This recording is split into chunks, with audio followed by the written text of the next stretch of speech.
After 22 years with the Seattle Police Department, Very good. Now switch arms. Detective Kim Boguki believes that success in her job has a lot to do with connecting to the people she's sworn to protect. Awesome. All right.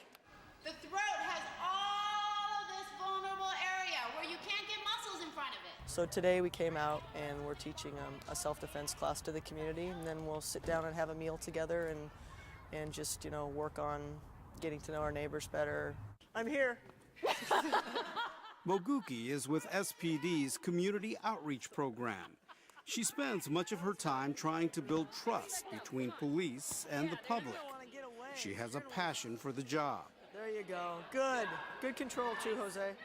Not long ago, that passion took a surprising turn when she accepted a request from the Girl Scouts to participate in its Beyond Bars program for daughters of inmates at Washington's Correction Center for Women in Purdy.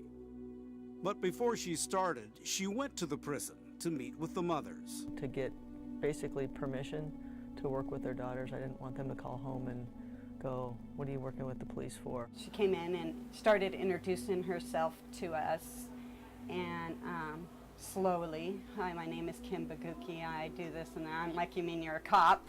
So that's kind of... The inmates and the police officer were wary of each other. I think I had watched a little too much TV, and so I had this vision of getting shanked so they'd move up the food chain. But when they began talking about the well-being of the daughters, the ice started to melt. And then Mom kicked in.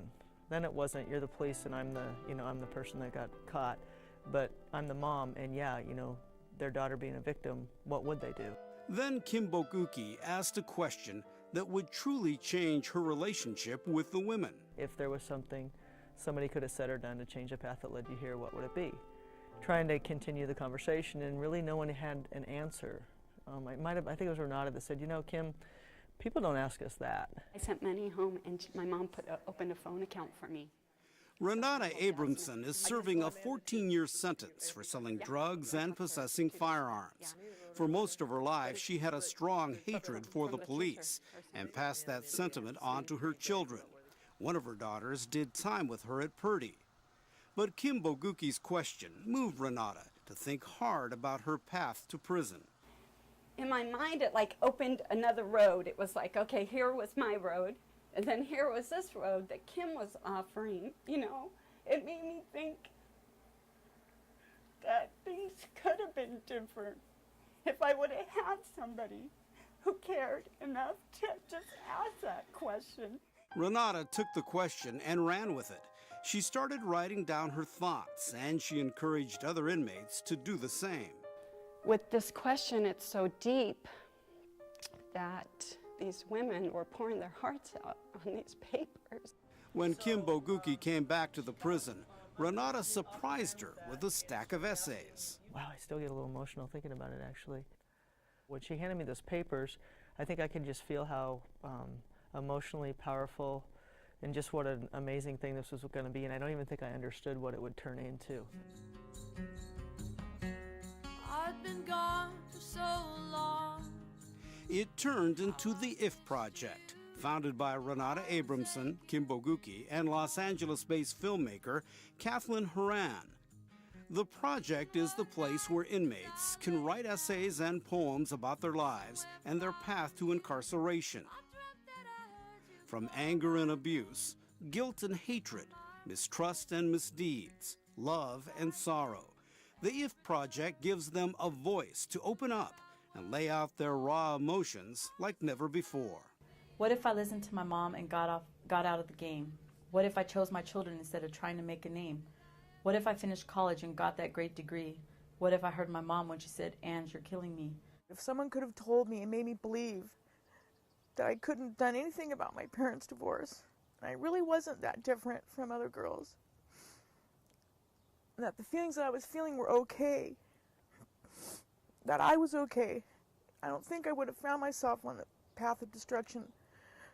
45 years old now, sitting in prison, listening to the sadness in my son's voice, who at 19 still just wants his mom around.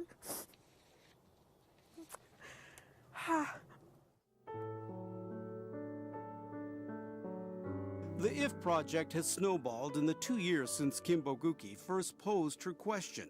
Today, some 300 inmates are involved.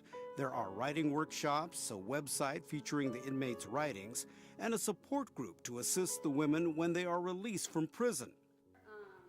Boguki and Kathleen Horan are producing a documentary and educational videos about the project. By the time they get to high school, it's a little bit harder for them to listen. They believe that visual arts are the best way to reach the young girls in juvenile detention and on the streets who may be on the path to purdy.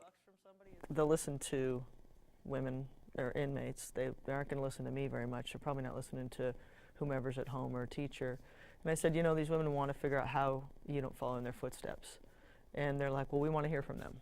Because ultimately, I want them to ask for help before it's too late. Prison officials support the project. They have seen a behavioral change among the women involved as they deal with life on the inside. They have more compassion for each other. They're able to, by knowing from where they each came, they're able to recognize different stories and maybe see why the person is the way they are now. And Renata here decided to ask all of you, and I didn't know that. For Kim Boguki and Renata Abramson, the IF Project is the ultimate labor of love. Through the project, the police officer and prison inmate have forged a solid friendship that hardly seemed likely when they first met. Renata, who hated the police 2 years ago. I'm ashamed of the way that I had my kids look at the cops like they were the bad person. She asked me to be her mentor, and sometimes I think it's definitely a 50-50 thing. I learn a tremendous amount from her, and she's mentoring me half the time. Kim means so much to me because I never really had somebody who showed that they really cared for me. I dreamt that I heard you call my name, but my mind She's doing, she's doing well. She's working on her appeals. We'll see what happens when and if she gets out. She's a strong woman. The IF Project continues to move forward. The police officer, the filmmaker, and the prison inmates work to peel away the layers of troubled lives by answering a simple question and hoping it will help to break the cycle of incarceration. did I ever come?